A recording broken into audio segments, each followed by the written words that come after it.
spending a bit of time with us as well. And it's also that thing that Willow may well have seen. I know. To Nikki.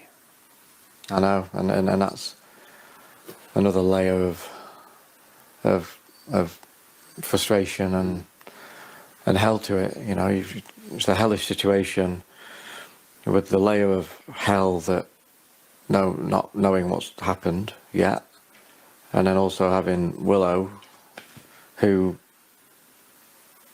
probably does know what happened, but she can't tell us, can she? And she's a very sensitive dog. I did take her back there first thing on the Saturday.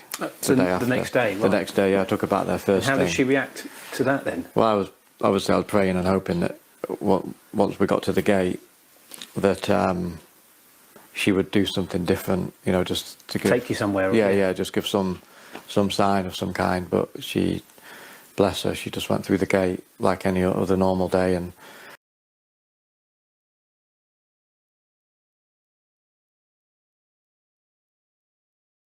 ran into the field and looked at me excited that she was there for a walk. I was saying to her, where's mummy, you know, and she was just looking at me like, you know, let's go for a walk.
Red van has been reported that it was in the area on the morning of the 27th, like many other hundreds of cars that morning.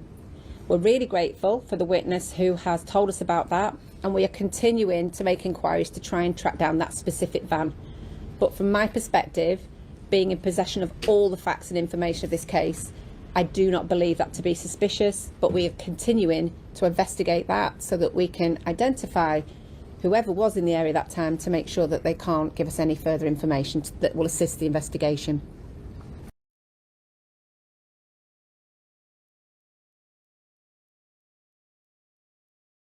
At 9:15, so any sightings around that time will be useful via 101.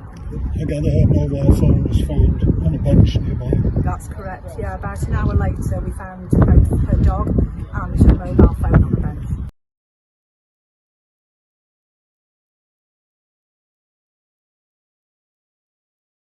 How do you think she got to St Michael's? Because her home is probably 3 miles away, is it? I'm not aware of how she got from her home area to the village, but we believe she made on foot with the dog to the town. And 3 days.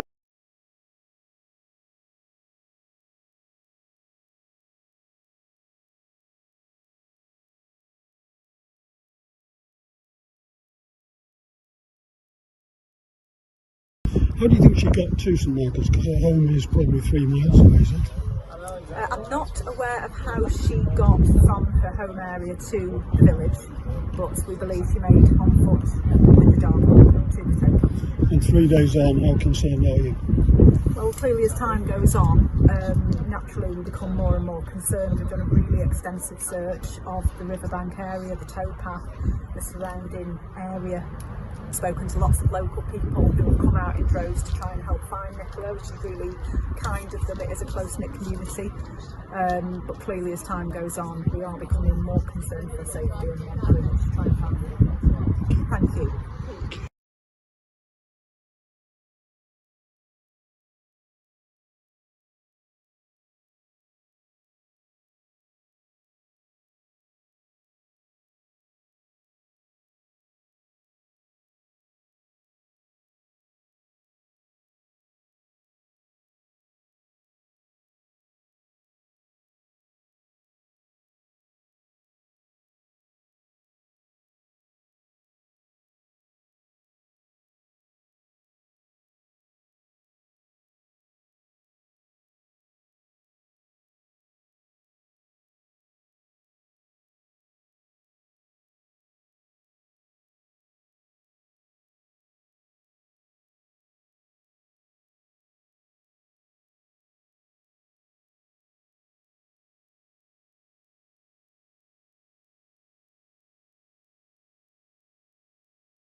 A 45-year-old mother of two was last seen on January 27th at 9:10 a.m. at the River Wyre in Lancashire in the UK. In the latest press conference, the police said that the CCTV cameras at Rowan Water, those were working, but it was the ones at the main entrance, they said main entrance, that they were referring to, which is on Garstang Road, which is how they know that Nicola didn't leave there. This depiction, this map, was provided to me from a friend of Paul and Nicola's, and what it shows is the green area is where the one CCTV camera was working there on the upper field, and the red area shows where it wasn't working, just to clear up that confusion. And it was actually the police that apparently told Paul that that camera wasn't working. That's why they need to rely on the phone data to know that the phone started moving towards the bench and was placed on the bench at 9:20. So, main camera, Rowan Water camera is working. Upper field camera, one working, one not working. Follow for more.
She was reported missing following the information that was provided to the police by her partner Paul, and based on a number of specific vulnerabilities that we were made aware of, Nicola was graded as high risk.